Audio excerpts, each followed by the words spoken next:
अस्सलाम, कैसे हैं आप सब। मैं यहाँ ठीक हूँ, उम्मीद करती हूँ आप भी ठीक होंगे। तो गाइज़ मैं और जेंगो यहाँ पे बैठे हुए थे और आज ना गाइज़ मुझे ना बाहर कहीं जाना है, क्योंकि मुझे ना वो फॉर्म भरवाने SIR के। तो मैं सोची ऑनलाइन करवा देती हूँ और अपनी फ़ोटो वगैरह भी क्लिक करवाऊँगी, क्योंकि मेरे पास पासपोर्ट साइज़ फ़ोटोज़ हैं पर वो बहुत पुरानी हैं। तो सोच रही हूँ अब जो है ना एक यानी कि नई फ़ोटो ले लेती हूँ। और बस यही काम है मुझे। और मुझे जाना है अपना डेंटल क्लिनिक भी जाना है मुझको, तो वहाँ पे भी मुझे कुछ काम है, डॉक्टर से कुछ बातचीत कर कर आनी है मुझको। तो यहाँ पे मैं चेंगो से बात कर रही थी और उसे बता रही थी भाई मेरे को जाना है। तो सबसे पहले तो मुझे अपने कपड़े चेंज करूँगी और फिर जाऊँगी। मौसम है ना गाइस, बारिश बारिश का ही हो रहा था, तो मैं सोच रही थी कभी बारिश ना होने लगे। और मेरे हस्बैंड का फ़ोन भी आया था मेरे पास कि तुम गई या नहीं। तो मैंने बोला मैं अभी तो नहीं गई, क्योंकि गाइस थोड़ी तबीयत भी मेरी ख़राब हो रही है। सर में दर्द हो रहा था और मुझे ऐसा लग रहा था जैसे मेरे हाथ पे गरम गरम से हो रहे हैं, पता नहीं क्यों लग रहा था। और मैं चली गई किचन में चाय बनाने के लिए, तो देखा तो ये देखी कहाँ बैठा हुआ है। इसको बहुत अच्छा लगता है इसी जगह पे बैठना, और मुझे इतना डर लगता है कि कभी नीचे नीचे ना गिर जाए कबूतर वबूतर के चक्कर में।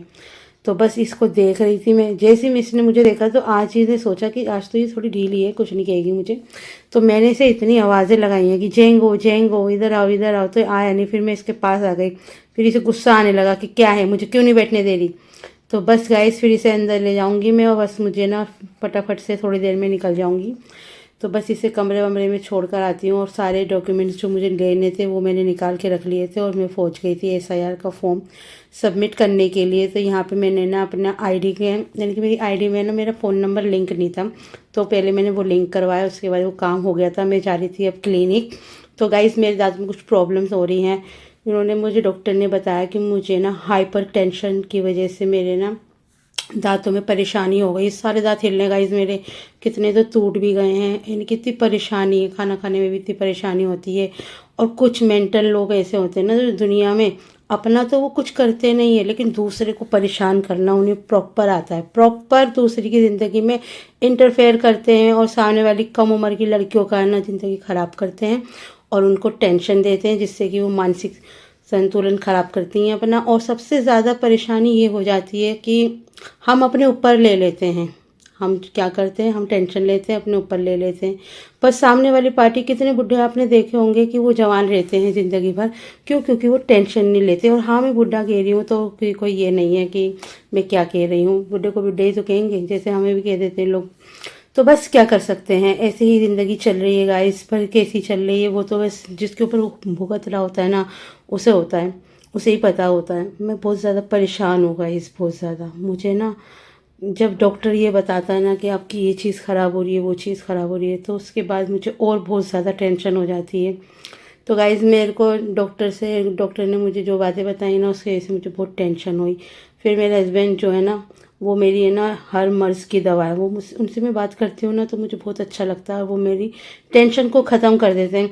कुछ लोग तो ऐसे हैं जिन्हें मैं ज़िंदगी भर माफ़ नहीं करूँगी गाइज़, उन्होंने मेरी ज़िंदगी बिल्कुल ख़राब कर दी। हाँ, बस मैंने क्या करा, मैंने ना दूसरों की बात सुन ली, पर मैंने क्यों सुनी मुझे ये समझ नहीं आता।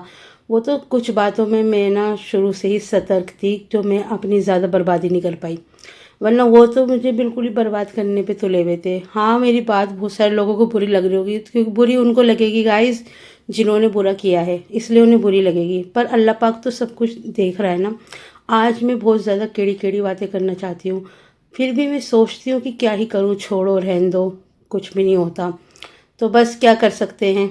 लेकिन कुछ लोगों से तो बस मैंने मिलना जुलना इसलिए ही मना ख़त्म करा है, क्योंकि वो मुझे बहुत टेंशन देते थे। मेरा मानसिक संतुलन बहुत ज़्यादा ख़राब कर रखा था। मैं ना घर जाती ना वो बुलाती, मेरा तो बस यही फंडा है। मैं तो शुरू से कहती हूँ कि अगर किसी को किसी की बात बुरी लग रही है ना गाइस, उससे यानी कि एक दूसरे से बात कर लो और बात को निपटा लो, कोई बात नहीं। ऐसा तो हो जाता है ज़िंदगी में, एक दूसरे से गलतियाँ हो जाती हैं। लेकिन कुछ लोग जो होते हैं ना, वो ना सुधरते नहीं हैं, सुधरेंगे नहीं, बिल्कुल भी सुधरने का उन्होंने लिया ही नहीं। उन्हें तो वो ठीक लग रहे हैं ना। अल्लाह तो जानता है ना किसने क्या गलती करी है और क्या नहीं करी। बस यही देखना है ज़िंदगी में गाइस। और मैं तो अपने घर में छोटी हूँ, मेरे टाइम पे मेरे माँ बाप भी बूढ़े हो गए, उनका भी इंतकाल हो गया। तो मैं अपने दिल की बात किसी को ज़्यादातर बता नहीं पाती हूँ। पर यह है कि मेरे बुरे टाइम पे मेरी बहनों ने मेरा बहुत ज़्यादा साथ दिया, और मेरे भाइयों ने भी। और कोई भी नहीं है मेरा कि वो किसी ने मुझसे ढंग से बात करी। लोगों को मुझसे बात करने में भी तकलीफ़ होती थी और अब उल्टा हो गया है, अब मुझे बात करने में तकलीफ़ होती है। बात ही नहीं करनी, क्या करना, बिल्कुल बात करने की ज़रूरत नहीं किसी भी तरीके की। अपना खाओ पियो ऐश करो, क्योंकि ऐश भी क्या, जिस वक्त हमें ऐश करने थे उस वक्त का तो टाइम ख़त्म ही हो गया। कभी कुछ बुरा भी हो जाता है ना, तो लोग ये नहीं पूछते कि ऐसा क्यों हुआ, कुछ समझाए। क्या मतलब बनता है ऐसी बात करने से, किसी को दिल को सुकून देने से, समझे।